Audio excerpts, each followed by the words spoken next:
महाआघाडी सरकारने देशव्यापी आंदोलन ईव्हीएम मशीन विरोधात सुरू केलेलं आहे. काय सांगाल, आपल्याकडे काय आपली प्रतिक्रिया आहे?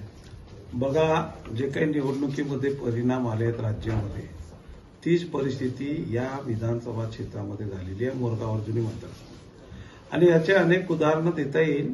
मी तिरोड्यामध्ये एका बूथवर लेदळा नावाचा बूथ आहे, त्या बूथवर जेव्हा पाहिलं तर एका अपक्ष उमेदवाराला एका घरनं 2 वोट दिले आणि जेव्हा काउंटिंग झाली तर त्याला 0 मिळाले. तर ते वोट गेले कुठं? आणि म्हणून या अशा पद्धतीची भूमिका पूर्ण महाराष्ट्रामध्ये विधानसभेमध्ये झालेली आहे. त्याच्यामुळे ईव्हीएमवर आता विश्वास राहिलेला नाही. आणि केंद्र सरकारला जर निवडणूक लढायचीच आहे, केंद्र सरकारला वाटते की पंतप्रधानांना वाटते की मी खूप मोठा पॉप्युलर आहोत, तर बॅलेटवरही घेतला तरी ते निवडून येऊ शकतात. बॅलेटवर त्यांनी निवडणूक का घेऊ नये, त्याचा विरोध का करतात, हा महत्वाचा प्रश्न आहे.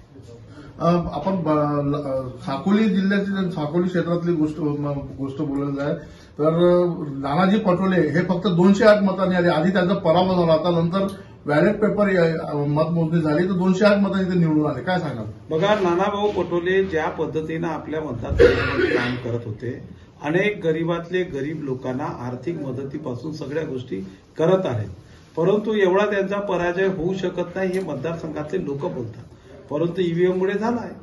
आता याच्यावर बोलताना जर सत्ताधारी पक्ष म्हणत असतील की लोकसभेमध्ये तुमची सीट आले तेव्हा तुम्ही का बोलले नाहीत, आमचं असं म्हणणं आहे की लोकसभेमध्ये झालेली जेव्हा तुम्ही पॉप्युलर होत्या तर मग लोकसभेमध्ये सुद्धा जिंकायला पाहिजे होता ना. महाराष्ट्रामध्ये असं कोणतं काम केलं की या लोकांनी एवढं मोठे पॉप्युलर झालेत? आणि म्हणून हा ईव्हीएमचा जो मुद्दा आहे हा अतिशय संवेदनशील आहे. जर लोकशाही वाचवायची असेल आणि सरकारला वाटते की या देशामध्ये लोकशाही वाचवायची आहे, लोकांचे विचार ऐकून घ्यायचे आहेत, लोकांना अजूनही कळत नाही की एवढा मोठा रिझल्ट कसा आला. लोक म्हणतात आम्ही वोट दिले तुम्हाला आणि वोट गेले कुठं. या पद्धतीची जे काही चर्चा जनतेमध्ये आहे, मतदारांमध्ये आहे, त्याचा निश्चितपणाने या सरकारने आदर केला पाहिजे आणि ठरवलं पाहिजे. निवडणूक घ्या असं म्हणणं आहे, निवडणूक नका घेऊ असं म्हणणं नाही. निवडणूक घ्यायची तर बॅलेट पेपरवर घ्या. कारण राज्यामध्ये कर्मचारी वर्गाने बॅलेट पेपरवर वोट दिला तेव्हा तो महाविकास आघाडीच्या बाजूने होता, मग त्यांचे ईव्हीएमचे वोट गेले कुठे, याचंही उत्तर सरकारने दिलं पाहिजे, ही आमची भूमिका आहे. नाना पटोलेजींनी चुनाव आयोगाला पण पत्र पाठवलेलं आहे की लाखो मतदार म्हणजे जास्तीचे आले कुठून, त्यावर आपण काय बोला? बघा, नानाभाऊ पटोलेंनी महाराष्ट्रामध्ये जी आकडेवारी काढली त्या आकडेवारीमध्ये निवडणूक आयोगाने रात्रीच्या 20 तारखेला रात्री 11 वाजता जे संख्या जाहीर केली ती 62.2 होती. त्याच्यानंतर 21 तारखेला जाहीर केली ते 67 झाली. म्हणजे मला हे म्हणायचं रात्रभरामध्ये कसे वोट वाढले? 76 लाख वोट महाराष्ट्रामध्ये एकूण वोटाच्या संख्येमध्ये 76 लाख वोट वाढलेत ना. हे आले कसे? याच्यावर निवडणूक आयोग क्लिअर का करत नाही? सरकार त्याच्यावर का बोलत नाही? हा महत्वाचा मुद्दा नानाभाऊ पटोले यांनी केलेला आहे आणि निवडणूक आयोगाने त्याचे उत्तर न दिल्यामुळे आता ते कोर्टामध्ये पण जाण्याच्या तयारीमध्ये लागलेले आहे. चुनाव आयोग इथे म्हणजे एकदम शांत बसले आहे, चुप्पी साधली आहे त्यांनी. आपल्याला काय वाटतं का महायुती सरकारद्वारे चुनाव आयोगाला पण काही म्हणजे मिळून मिसळून कामं सुरू आहे का? माझा स्पष्ट आरोप आहे की राज्यात नव्हे तर देशामधला निवडणूक आयोग हा पंतप्रधान आणि सरकारच्या दबावाखाली काम करतो आहे. ते जे सांगतील तेच करतो आहे. याचे अनेक उदाहरणं तुम्हाला दिसत आहेत. राज्यामध्ये उद्धव ठाकरेंची सरकार असताना ज्या पद्धतीच्या घटना घडल्या त्या घटनेच्या मागं निवडणूक आयोगाचा फार मोठा हात आहे. कारण पक्ष तोडणे, बाकीच्या सगळ्या गोष्टी याला मजबूर करण्याच्यासाठी आणि अशा पद्धतीच्या चुकीच्या निर्णय देण्याच्या संदर्भात केंद्र सरकारच्या दबावाखाली निवडणूक आयोगाने केलेलं आहे. जिकडे तिकडे देशव्यापी आंदोलन महाआघाडी सरकारद्वारे सुरू आहे. आपल्याकडून काय भूमिका समोर आलेली आहे? आता आमच्या पक्षाने काँग्रेसने निर्णय घेतलेला आहे की स्वाक्षरी मोहीम सुरुवात करा. आम्ही प्रत्येक तालुक्यामध्ये गोंदिया जिल्ह्यातल्या 8ही तालुक्यांमध्ये स्वाक्षरी मोहीम सुरुवात झालेली आहे.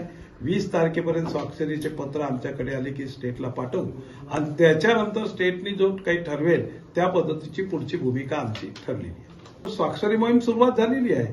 5 तारखेपासून सुरुवात झालेली आहे. ज्या ज्या तालुक्यामध्ये आमची सभा नव्हत्या झाल्या त्याच्या सभा घेतलेल्या. आज मोरगाव अर्जुनी तालुक्यामध्ये सभा घेतलेली आहे. इथे पण सुरुवात झालेली आहे. आपल्याला काय वाटतं जनतेचं किती समर्थन आपल्याला मिळू शकते? बघा, जनतेचा समर्थन हा महाविकास आघाडीकडे आहे हे स्पष्ट होते. तुम्ही जनतेमध्ये गेल्याच्या नंतर तुम्हाला लोक सांगतील की आम्ही वोट कोणाला दिलं. लोकांना विचारलं तर वोट म्हणतात पंजाला दिलं. मग पंजाला दिल्याच्या नंतर हा वोट कसा काय आमचा तिकडे गेला, असे अनेक प्रश्न लोकांमध्ये आहेत. लोकांमध्ये अजूनही ह्या सरकारच्या बाबतीमध्ये उत्साह नाही, सरकारच्या बाबतीमध्ये लोकांमध्ये कुठलीही चर्चा नाही. महाआघाडी सरकारचं असं म्हणणं आहे का जिथे जिथे बूथ लावले होते तिथूनच घोळमेळ झालेला आहे. आपलं काय मत आहे? बघा, ईव्हीएम मशीनमध्ये ज्या पद्धतीनं त्यांनी जे काही केलेलं असेल तिथेच ह्या वोटिंगचं जम्पिंग करून, हे वोटर जम्पिंग करून त्यांच्या उमेदवाराला देण्याची प्रक्रिया झाली असावी, हे याच्यामध्ये स्पष्ट होतं. वन नेशन वन इलेक्शन असं महायुती सरकार म्हणत आहे. आपल्याला काय वाटतं, वन नेशन वन इलेक्शन झालं पाहिजे? हा इलेक्शन घ्यायचा हा महत्वाचा मुद्दा केंद्र सरकार, राज्य सरकार आणि त्या व्यवस्थेचा. आता हे कशा पद्धतीने घेतात, का त्यांना वन नेशन वन इलेक्शन घ्यायचं आहे तो त्यांचं मत आहे. त्याच्यामध्ये उद्याच्या वन इलेक्शन वन नेशन मध्ये ज्या काही प्रक्रिया होतील त्यांना कर्मचारी वगैरे वगैरे ते सरकारची भूमिका आहे, त्यांनी ठरवा. आम्ही इलेक्शन घेण्यास तयार. चंद्रशेखर बावनकुळे जे भाजपाचे प्रदेशाध्यक्ष, त्यांनी आरोप लावला आहे की काँग्रेसचे आमदारच खासदारमध्ये दुर्लक्ष, काँग्रेसच नाराज, आमदार खासदार भेटतात.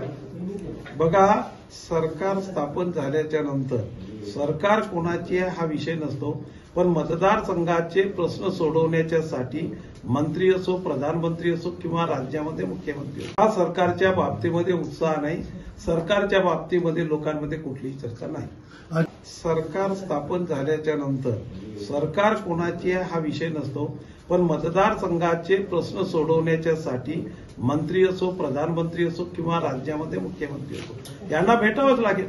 भेटल्याशिवाय कामं कसे होतील? मतदारसंघाचा विकास करायचा हे तर सरकारला सांगावं लागेल. सरकार कोणाची हा विषयच नाही, सरकार ही राज्याची आहे. मग राज्यात कोणत्या पक्षाचा कोण आमदार आहे त्याला आपले कामं लोकांपर्यंत न्यायचे जर आहेत तर त्या मंत्र्यांना भेटावं लागेल.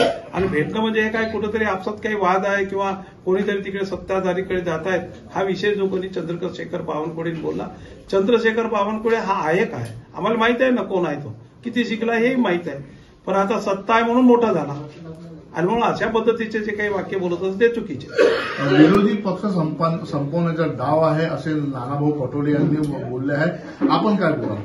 बघा, विरोधी पक्षाला डाव संपवण्याची भूमिका आहे हे स्पष्ट आहे. कारण ज्या पद्धतीची राज्यामधल्या आता विधानसभेच्या निवडणुका झाल्या त्या निवडणुकामध्ये जे काही चित्र दिसतो ते विरोधी पक्षाला संपवण्याचं आहे. आणि दुसरी बाब, केंद्रामध्ये जर पाहिलं तर संसद चालू आहे, संसदेमध्ये बोलू दिले जात नाही आणि म्हणून सरकार का बोलू देत नाही हे सरकारची सगळ्यात मोठी कमजोरी आहे. हे लोकांच्या समोर येऊ देत का नाही ह्या महत्वाचा प्रश्न आहे. आणि म्हणून विरोधी पक्ष नसला की या लोकांना राज्य विकायचं आहे, या लोकांना राज्य संपवायचं आहे, त्या लोकांना देश केंद्र सरकारला संपवायचं आहे, हे त्यांची भूमिका स्पष्ट होते. जनतेला आपला अखेरचा काय एक संदेश राहील?